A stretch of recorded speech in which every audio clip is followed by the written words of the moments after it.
Good morning, Bucknutters. Welcome to the Bucknuts Morning Five here on Wednesday, June 5th, 2024. I am Dave Biddle. I'll be joined by Matt Baxendell in just a moment. We are celebrating Bo Jackson becoming a Buckeye, the number 3 running back in the country, young man out of Cleveland. Pledged his allegiance to the Buckeyes yesterday. Just absolute great news. This visit weekend, as we've been talking about on the show all week, Monday, yesterday with Dan and the Pooh Ball. I mean, this visit weekend could not have gone much better. And now we're starting to see the fruits. It's not just like, oh, it went well and things are trending well. Now we're seeing Bo Jackson has committed. And I tend to think that a lot of those guys that were on official visits this weekend will commit to the Buckeyes. We'll get to that. And we're going to finish talking about Will Howard expectations. What do we expect out of Will Howard this year? Bax and I are going to get into all that. Before we get to that, we'll let you guys know about Factor meals and a great deal you can get. Warmer, sunny days are calling. Fuel up for them with Factor's no prep, no mess meals. Meet your wellness goals in time for summer thanks to the menu of chef-crafted meals with options like Calorie Smart, Protein Plus, and Keto. Factor's fresh, never frozen meals are dietitian approved and ready to eat in just 2 minutes. So no matter how busy you are, you'll always have time to enjoy nutritious, great tasting meals.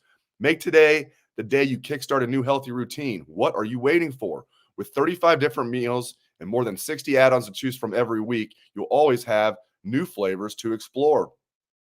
Head to factormeals.com/bucknuts50 and use code bucknuts50 to get 50% off your first box plus 20% off your next month. That's code bucknuts50 at factormeals.com/bucknuts50 to get 50% off your first box plus 20% off your next month while your subscription is active. There you go. Love Factor Meals. Love Matt Baxendell. And I don't just love Bax because he's always sporting the Ohio flag in the background, but that certainly helps. Good morning, sir. How you doing? Doing fantastic, Dave. Always a good morning when you end up landing one of the best kids in Ohio. No doubt about it. I mean, Carlos Lachlan is already proving his worth. And I know it's a kid. I know he's from Cleveland, but, man, as we know, Georgia really, really wanted him, and he was interested in Georgia. So it's awesome getting Bo Jackson. I just love having a running back named Bo Jackson on the team. No relation to the other Bo Jackson, but still. So we don't have to worry about him leaving to go play for the Kansas City Royals. That's good to know. Just keep him away from the Bengals. Oh, man. You know what I'm talking about with that? The Bengals? Yes. Yeah, Bo Jackson never played a football game again. The Bengals in a playoff game in that 90 season. They had just beaten the Houston Oilers, and they were playing the L.A. Raiders. And a linebacker, I believe his last name was Walker, tackled Bo Jackson from behind. And I remember Bo saying, I'll be fine for next week, but he was limping, and it turns out he broke his hip. Never played football again. You have to wonder if today's medical technology, if he'd been able to come back and been himself. Right. I mean, he was able to still play baseball. He wasn't as good of a baseball player as he was prior to the injury. He was able to still play Major League Baseball after that, but never played another snap of football after that. It's weird. I love this kid, man. Bo Jackson. I mean, number 3 running back in the country, but to me, it was a must get. Must get's a little strong, but it just would have been such a bad look, and they needed him. I mean, it's just not just a bad look.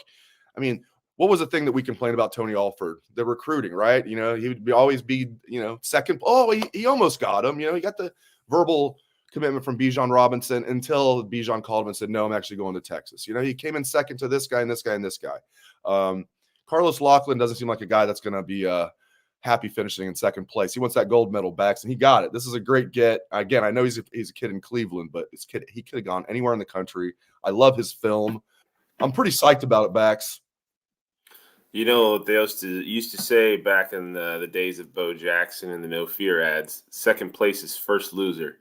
So that was probably the Tony Alford era summed up in recruiting in a lot of ways. So I am very pleased that Ohio State landed this guy. And the reality is that we as Ohio State folks take for granted the loyalty of the Ohio kids, even though that's not necessarily the case. And I'll tell you, as you get further and further on into the whole transfer portal NIL world, it's going to be interesting to see how much of the how much of the loyalty continues, because there's going to be kids that are going to want to play right away that might not play necessarily immediately at Ohio State. So getting Bo Jackson is that you landed a top 5 kid in the state of Ohio. And my general rule of thumb is that if you land all of the top 5 kids in the state of Ohio in today's recruiting era for Ohio State, that means you're doing your job. Because typically, if you're OSU, you want the top 5 kids. And then after that, you're going to take another 3 or 4 of them that you personally think are going to be good. And whether that is the number 27 kid in the state or the number 6 kid in the state doesn't necessarily align with the recruiting rankings very much sometimes. But the flip side of it is that Ohio State's been pretty smart about some of these, quote, 3-star projects. I mean, Darren Lee was a 3-star project, right? So you can give plenty of examples over the years of 3-star projects. AJ Hawk was a 3-star project. So at the end of the day, getting Bo Jackson, though, it kind of helps Ohio State work towards continuing that goal of keeping the top 5 Ohioans in Ohio. And I know this used to probably, before Urban Meyer, we used to say we need the top 10 Ohio kids here, plus, whoever we get from Florida. That was sort of the Tressel model. Now it's if you get the top 5 kids from the state of Ohio, plus a couple other ones that you have decided you like for whatever reason, that's generally OSU's model. Keeping Jackson away from Georgia is just another big win for Ohio State. I don't know if Rick's being sarcastic here. Rick Montoya, very loyal listener of the show. Hello, Rick. He says, could he play both sides of the ball? He actually is a really good linebacker. So you're probably not being sarcastic, but yeah, he could. He's going to be a running back. He's a really good linebacker too. There are very few Borens and Gambles in the game of football anymore. Let's be very honest. Right. I think that Ohio State's bringing him in as a running back to play running back. It's that simple. There's a kid at Colorado too. Yeah, Hunter. Yeah, Hunter plays both sides of the ball too. Yeah, he reminds me of Gamble. People never make that comparison. I'll be watching the game and be like, they'll compare him to other guys that have played both ways, like Charles Woodson, but they don't. And Woodson really didn't play both ways as much as Gamble did. I mean, Gamble was a better two-way player. Heck yeah, he was. And I mean, and Charles Woodson was fantastic. I'm not going to act like he wasn't, but Chris Gamble doesn't get enough credit for what he did. I mean, Buckeye fans know, but when I was watching the Colorado games, when they were interesting for like 2 weeks they were going on and on about Hunter, rightfully so, and I'm waiting. He reminds me of Chris Gamble. Not one time did anybody compare him to Chris Gamble. It's like, okay, you guys will have no idea what you're talking about. Okay, yeah, Rick was not being sarcastic. He said he's a stud. Yeah, he could. Yeah, Rick, he could play linebacker at Ohio State. I think he's that good, but I want him at running back. And I'll be honest, Dave, if you're recruiting a guy at running back to play running back, he's not going to be too keen about going to linebacker, right? It's like when you recruit a guy to play quarterback and then you try to convince him to play receiver. They don't take that too kindly because they have it in their head of what they are. So, Bo Jackson's coming here to be a running back. I think if Ohio State had told him, listen, you're a great running back, but we want you to play linebacker, he'd have gone, cool, I'm going to Georgia. So at the end of the day, he's coming here to play tailback. I did have a bow nose shirt back in the day. I had one of those bow. Everybody had a bow nose shirt. It had like everything in the world listed on it. Like bow nose everything. Like I loved it. Absolutely loved it. Okay. So let's move along here. So, I mean, DeCorian Moore, the number 1 wide receiver in the country. We've been talking about him on the show this week, Bax. I'm going to get your take on this. I mean, it was already a good sign when I heard he was bringing 5 family members with him on the visit. And then the visit went spectacularly well. He now, it looks like Ohio State is the favorite here. You got the Sanchez's doing work. They came on a surprise visit to help recruit. Love that. So DeCorian Moore, number 1 wide receiver in the country. I say Brian Hartline and the Buckeyes are the ones to be here for Dak Moore. So you're saying that Sanchez went to the college on a surprise visit to see DeCorian Moore, and it was so exquisite? I love it. Sorry. Couldn't get the Bismarcky out of my head on that one. But I guess maybe Ohio State has what he needs. I guess I was gonna say you got what I'm not even gonna do. I'm not gonna do the voice. You got what I need. Karaoke staple. Let me tell you right there. Okay, I couldn't resist. I had to do it. I now I have this mental image of like all the guys visiting this weekend singing that in karaoke, like as me and my buddies on our 40th birthday. But anyways, DeCorian Moore is a very interesting one because the meltdown in the state of Texas will be every bit as big as it was when Garrett Wilson went here. If Ohio State lands him, this guy was 100% crystal balled to Texas. He's the number 1 player in at his position. I believe in the country in the composite, he is the number 3 overall player. And he and Sanchez are the top 2 players in the state of Texas right now in the rankings, no matter how you slice it.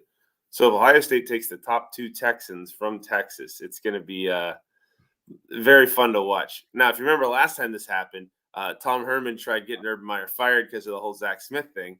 So, I'm sure the Texas boosters will have some sort of plan to come after us here. But if Ohio State lands him, it's just stacking riches on riches at a position where Ohio State is already wealthier than anybody else in the country. But that's the where we're at right now with the wide receiver position at Ohio State.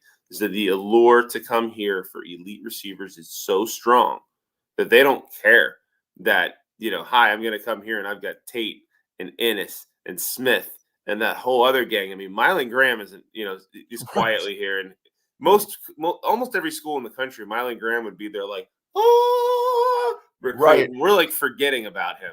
So, DeCorian Moore, if he comes to Ohio State, would be, in a position to compete for playing time with a lot of guys that are equally as high as ranked as him. But at the end of the day, if he does decide to come here, it tells you where his head's at, because it means he's not worried about year one. It means he's worried about year 3 and 4 when the NFL paycheck is lined up.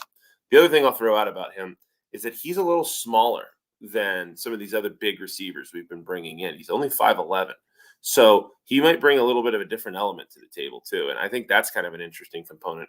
I like having maybe a mix of how your receivers shape up. If everybody's 6'4", it makes it a little it makes it a little easier to maybe anticipate. Whereas if you have some smaller 5'11" burner kind of guys that can kind of get underneath, that'll make things very interesting. So Moore is a guy that you could easily sell him on that niche, and I'm sure Brian Hartline has.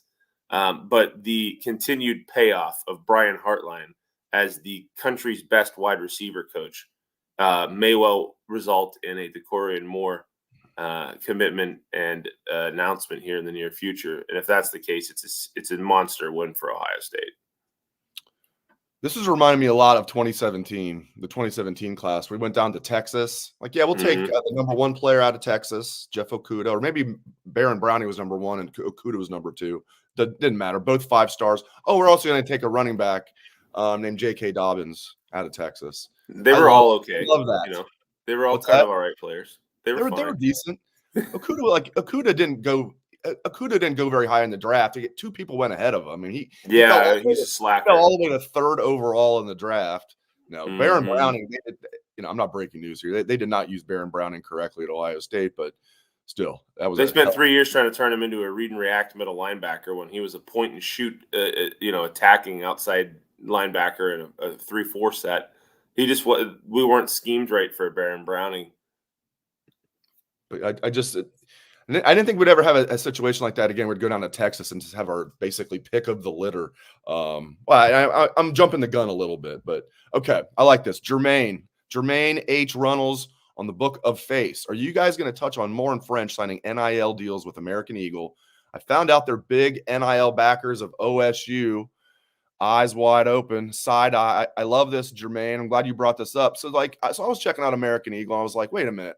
I know Eddie Bauer is located in Columbus. Is American Eagle located in Columbus? No, they're actually located in Pittsburgh. But you guys will find this interesting. The CEO of the company, the executive chairman and CEO, is a guy named Jay Schottenstein. Yeah, so I imagine big NIL backers of Ohio State, because who runs the foundation? Brian Schottenstein. This is interesting. When I saw that, I was like, huh. And then I saw that Schottenstein was the CEO. I was like, oh, boy. Oh, boy. That's about as close to a boom as you can get right there, Bax. I don't know. Maybe I'm wrong. Yeah, I think it's going to be very interesting to see how that pans out, because, you have to wonder, though, if American Eagle is involved in some of these other schools, too. But the connections are obvious there. What do we always say about anytime that there's something going on politically? Follow the money, right? Follow the money. Where's the money going? Well, hi, here's the money right now. The guy who runs one of your biggest collectives has a family member who's signing guys to NIL deals that are potentially looking to come to Ohio State. That kind of says something about it here. I'm a little more, I'm a little less sure on French, because he's been talking about how he wants that Lamborghini NIL deal, and the Texas guys all have their Lamborghini NIL deals down in Austin. So we need to get a Lamborghini dealership in Ohio on board to keep him, I think. But, By the way, this is totally wild to me still, Dave, that we're I sitting know, here we're talking just about. saying Can that. we get a kid a Lamborghini? Imagine 5 years ago us talking about that and not being sarcastic. Like, we gotta get him a Lambo, man. Like, yeah. Like, no, seriously, we do. Like, we're not gonna get him. Like, it used to be, oh man, all these Ohio State kids are driving Dodge Chargers. Something's up with that. Like, 15 years ago, I was like, oh, Wasn't Terrell Pryor driving a $13,000 used car, and everybody was like, "Oh, I got to him. He's driving a fancy car. Oh, suspend him in the NFL, even though he's not an amateur anymore." That's right. So stupid. That's the most idiotic thing I have ever seen. I still hope that I kind of keep hoping that Terrell Pryor is going to file a lawsuit against Roger Goodell for suspending him in the pros for his lost salary plus interest for what all these other kids are going to the pros with all this other stuff going on.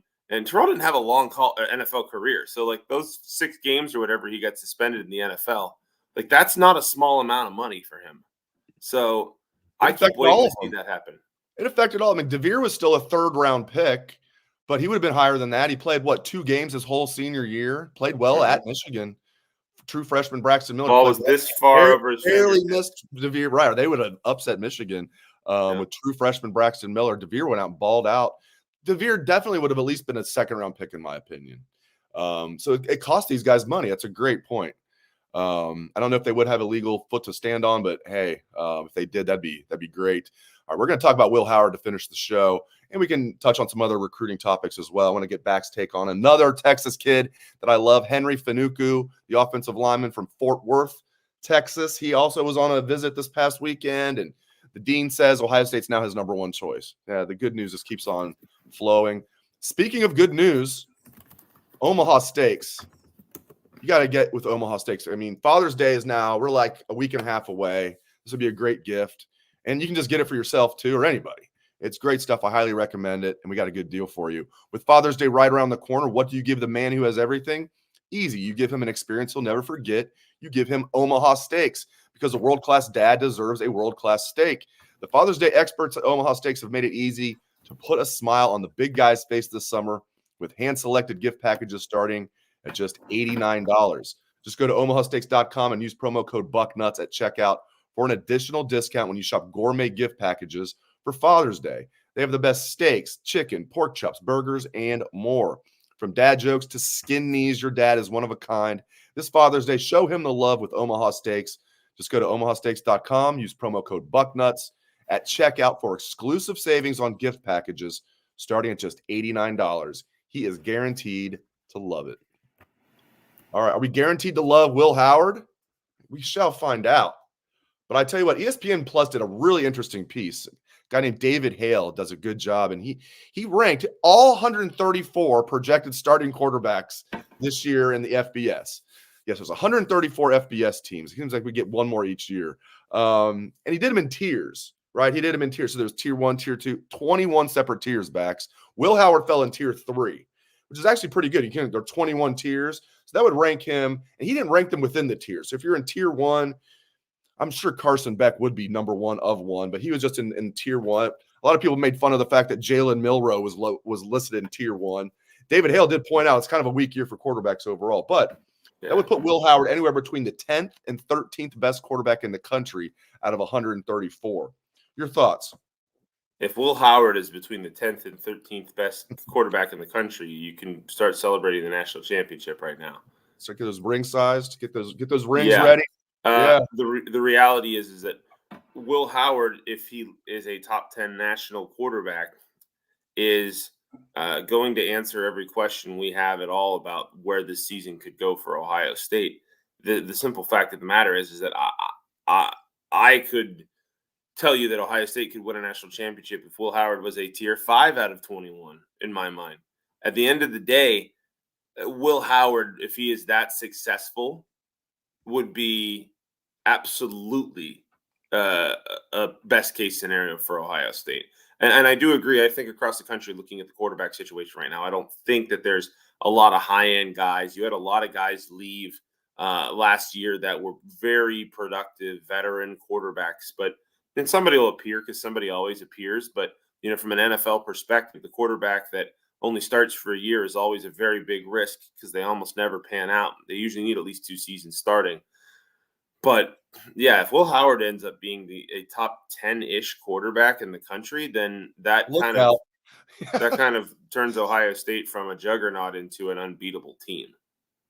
Right. I was happy to see that. That's like when people initially, not everybody, but most people on Bucknuts were like, yeah, that's actually good. There were a couple of people that were like, this is not good. This sucks. Like, no, dude, 10th. No, my reaction was like, the whole Leo DiCaprio, like seeing that, like, oh my gosh, I'll take a top 10 guy at quarterback. That'd be a miracle. No doubt about it. We did not have that last year. Let me tell you, if we'd had that last year, we probably would have won a national title too. I'm glad you brought that up. So this thing was interesting. There was actually, he said there was 20 tiers. There actually was 21. For some reason, he did tier 5A and then tier 5B. So really, that was tier 5 and then tier 6. Kyle McCord was in tier 5B. So really tier 6, which would be somewhere, I believe it was somewhere between like 24th and 28th best quarterbacks, or right around 30th. And Drew Aller, this surprised me, was all the way down in tier 7. Alex Orji, Michigan's projected starter, was in tier 8. That's about right. Yeah. So, yeah, man. I mean, I think Drew Aller's better than Kyle McCord, so I don't agree with that. But yeah, that'll be interesting. I know they're looking at stats, and McCord put up good stats. But he put up good stats at Ohio State. He put up good State. stats throwing the ball to Marvin Harrison left and right. Come on, let's be real here. Anybody who actually watched those games realized how empty calorie a lot of McCord's yards were. David McHale. He's not Kevin McHale. David Hale also had a really interesting some stats in there that he threw in, that Will Howard at Kansas State last year only threw to wide open receivers like less than 19% of the time. Mm-hmm. Whereas McCord at Ohio State was throwing to wide open receivers like 26% of the time. And over time, that's a big 7%, not much of a difference. Yeah, it is over time. That's a huge 7% difference. Completion percentage. I mean, how many of those yards at Ohio State will go for 20 yards of pass? I mean, let's be real here. That's a big number. Will Howard's a gamer. I've watched a lot of his film now, and I like the way he moves in the pocket. He's not going to be a superstar, but he can run. As a lot of people are saying, Rick's saying, yeah, he can run. That's right. Wait, one question I'm going to get here before I ask you about Henry Finucane from Mike Schaefer on YouTube. If Will Howard struggles for a game or two, does Day put Devin Brown in? What do you think, Bax? Is he going to struggle against? No, he doesn't mean necessarily the first 2 games. I don't know. The first 4 games, even. If you look at that's what I did in the bucket last weekend. As I walked through the 3 portions of the schedule, the first 3 games are all MAC teams, and then it's at Michigan State, who is in monster rebuild mode with Jonathan Smith there. At the end of the day, I genuinely think you're going to see a lot of Devin Brown anyway. Even if Howard's the starter, I think Devin Brown's going to play a lot this first 4 games. But I honestly think that at the end of the day, it's not going to be like it was McCord and Devin Brown last year, where like Ryan Day theoretically wanted to get Brown in and didn't. I think it's going to be, here's the starter. It's probably going to be Howard, and here's Brown, and Brown's probably going to play a lot. And then every week in the fourth quarter, one of these younger guys is going to get in. That's just the way I think it's going to shape up, because these games aren't going to be close the first 4. Ohio State's schedule doesn't really turn on until you get to the middle third of the season. So if Will Howard struggles against Akron and Western Michigan, we have a problem. And I think at that point, that kind of is going to help decide who's going to start going into the parts of the season where it actually matters. Yeah, my expectation is first team All Big Ten, and that's going to be tough. One of the guys in Tier 1 was Dylan Gabriel from Oregon. He was ranked and there was 4 guys in Tier 1. So Milrow is one of them. Beck. I'm trying to remember who else was in there. Obviously Gabriel, and there was one more that I'm leaving. Oh, Quinn Ewers was in there. Speaking of former Buckeyes, right? Yeah. So right. I don't know. The guy who screwed up last season's calculus by heading back to Texas, because if he had stayed, he definitely would have started over McCord. Yep, no doubt about it. You know what? If Will Howard though is second team All Big Ten, and that because Dylan Gabriel had a great year and Will Howard still plays really well, that'll be fine too. But my expectation is first team All Big Ten. I bet Ryan Day would say the exact same thing. I'm gonna get to this question. Let me find it here. Here we go. Rick, any word on the Justin Hill visit? Yeah, the kid, defensive end out of Winton Woods. We hear it went very well. It went very well. I'll be surprised if he's not a Buckeye. We shall see. And I want to get Bax's thoughts on Henry Finucane. I love this kid, 6'4", 295. he's going to be a high 4-star, I think, before the dust settles. You look at his offer list; it's almost a 5-star offer list. 6'4", 295 kid who is a soccer player. Grew up playing soccer, so he's got great feet. And he's already 295 pounds entering his senior year. He's going to keep getting bigger. Another kid from Texas. Bring me Henry Fanuku. And it sounds like his visit went very well. The dean says Ohio State is now his number 1 choice. So there's a lot here to talk about. First of all, with Justin Hill, that comes back to my argument about Ohio State needs to take the top 5 kids in the state of Ohio. And right now they have Tavian St. Clair, Carter Lowe, and Bo Jackson. And that means Trey McNutt and Justin Hill are the other 2 they've got to get their hands on.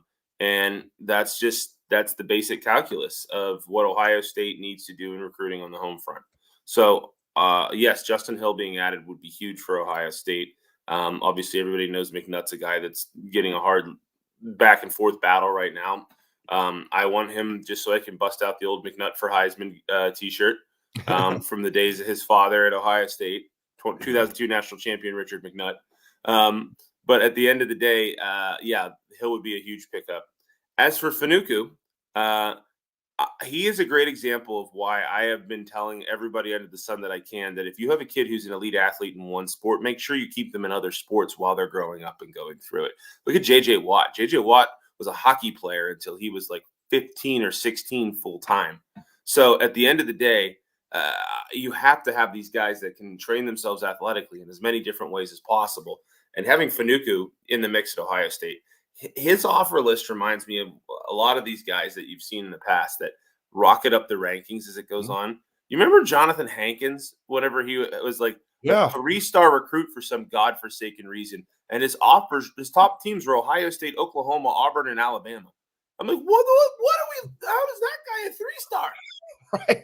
Oh, the recruiting experts about here. The recruiting writers knew more than Nick Saban and all those coaches, right? Yeah, and then you know, at the end of the day, like if you're a 295-pound soccer player, you think you're doing all right. So I'm definitely interested to see if he ends up here. He's an intriguing prospect for sure. And he won't be the last Texan too. I mean, you forget Dorian Brews, another Texan that we're kind of waiting to see what will happen on.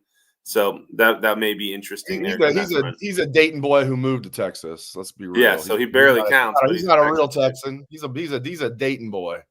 Well, you know, if we walk out of Texas with Brew, Fanuku, Moore, and Sanchez, I feel like that's a pretty good Texas haul. Pretty good. So yeah, I feel good about that. That's for sure.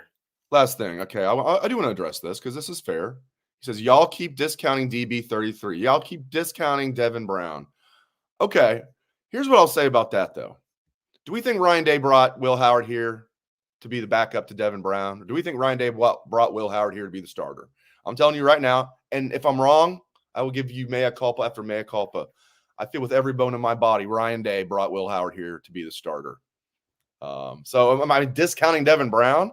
I guess you could say I am. I'm also really, really glad Devin Brown's on this team. I love his attitude. And there's something special about this young man when you talk to Devin Brown. Okay, and Will Howard likes to run the ball. He's one play away from getting hurt, and Devin Brown's your guy, right? And I'm glad Julian Sands there in case you got to go to your third quarterback, which I think happened 10 years ago and worked out pretty well in the end. So are we discounting Devin Brown? I think you can make the argument that I am, but not in a way that I think, oh, he sucks. Like, I'm glad Devin Brown's here. I'm just convinced Will Howard's going to be the starter and will play well. Just my take. Yeah, I agree with you. And I think the other side of the equation here, too, is I can't say enough how important I think it is to keep Devin Brown for the season because, like you said, Will Howard runs the ball. And I think Devin Brown is much more ready than the other 3. We saw that in the spring game, that there were clearly 2 guys that were ready and 3 that needed another year to learn. So having Devin Brown in this whole mix, you know, I think it's super important. I think he is just in a spot, like you said, where Will Howard didn't come here to sit. Ryan Day didn't bring him in to sit. Devin Brown is battling. He's got that dog mentality. I love all that about him. And I think he got a raw deal with the way the Missouri game went, not just with us running a joke line out in front of him and trying to mess up things from what the best foot forward was, but also then getting hurt. So I feel bad for him on that front. But yeah, the reality is, you know, you can say this about feelings and that about feelings, or you can just talk the truth. And the truth is, Ryan Day brought Will Howard here to start. He didn't call him up and go, you want the opportunity to compete? Will Howard would have gone somewhere else. He went, hey, you're going to be my guy. Like, that's the reality. Right. He's also getting paid a lot in NIL. So maybe that has nothing to do with anything, or maybe it does. Maybe it does. Great stuff as always from Bax. I meant to not make this a half-hour show. We're going half-hour on every show now. I thought this would be kind of a shorter show, but great stuff. Mr. Baxendell, I appreciate it. Make sure you guys catch his column every Sunday. It's must-read material. It is the bucket. Thanks to Bax. Thanks to all of you. We appreciate it very much. Hope everyone has a great rest of your day.